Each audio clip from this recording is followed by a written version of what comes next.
Book of Heaven, Volume 2, August 7, 1899, about our nothingness. This morning, my lovable Jesus was not coming. After much waiting and waiting, finally he came. My confusion and annihilation was such that I was unable to tell him anything. Jesus said to me, "The more you annihilate yourself and come to know your nothingness, the more my humanity, unleashing rays of light, will communicate to you my virtues." I said to him, Lord, I am so bad and ugly as to be horrifying to myself. What must I be before you? And Jesus, "If you are ugly, I am the one who can make you beautiful."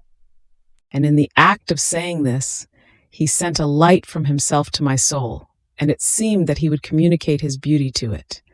Then, embracing me, he began to say, "How beautiful you are, but beautiful of my own beauty. This is why I am drawn to love you."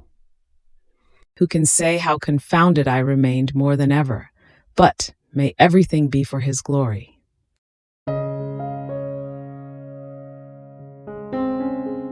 Thank you for being a part of our community here at Divine Will app. If you enjoy listening to Jesus's lessons on how to live in the divine will, please give this video a thumbs up. Your likes help us reach more souls yearning to live in the kingdom of the divine will.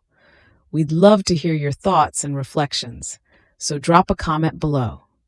Your insights not only enrich our community, but also inspire others on their spiritual journey. And don't forget to subscribe to our channel. By joining us, you're helping to spread the news of the kingdom of the divine will, so that together we can bring his kingdom to reign on earth as it is in heaven. In the divine will, always.